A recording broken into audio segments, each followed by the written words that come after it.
Do you ever get like a crick in your neck where maybe you slept on it wrong the night before and then you start dealing with the aches and pains and you just can't move your head a certain direction? So this is something a client of mine just reached out to me about, and I wanted to share with you some things that I recommend you do to help kind of release that tension and get it back working well for you again. Full range of motion. So what we are going to do is first, if you have a heating pad, rest on a heating pad so that you can work on loosening up the muscles. And then right after that, I want you to work through ranges of motion with that neck. So the first thing that I like to do, because we tend to be in this forward head posture a lot, and a lot of people will then try to move their neck in this position, which is not great for the neck.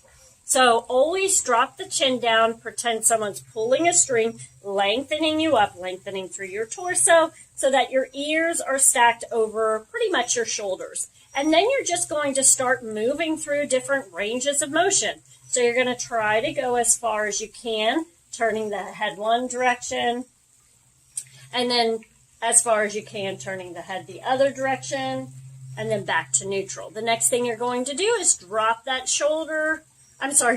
ear down towards the shoulder, and then I like to create an arc, so I think of my head like an arc, so it's going to drop forward, so a rainbow or an arc, right? So I'm not going here to here, not that position. I'm going here, and I'm going down a little bit, so chin is kind of going down, and you're going to feel that up the back part of the neck, and then I'm going to sweep it back around, and now chin is going up more towards the ceiling, but again, not like this, just back here, and then come back up, and then do the other side. Go down, and then come back to neutral, and go back up, and then come up. And then I also work through this movement pattern. So I go down, I'm not shoving my chin back here, I'm just trying to look down, gaze down towards the floor, and then look up towards the ceiling, and gaze back down towards the floor, and look back up towards the ceiling, and then do it again. See if that second time, if you're able to gain more movement in your neck.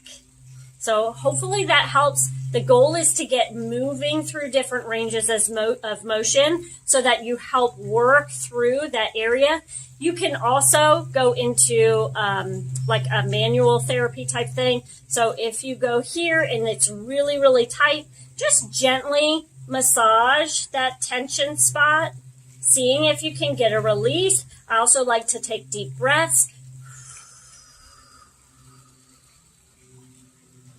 Working on trying to release any muscle tension that might be occurring. I always also recommend to people, don't always go to the source. So if you're hurting here, maybe you might want to go into the shoulder or the shoulder blade, maybe even up into the chest, and notice if there's any tension or tightness that's occurring there. So round the shoulder, maybe even down into the bicep, tricep area, go down into the chest. There might be some pulling from tension down further and then back into the shoulder blade. So those are my tips for you. Hopefully it helps the next time you are dealing with a kink in your neck.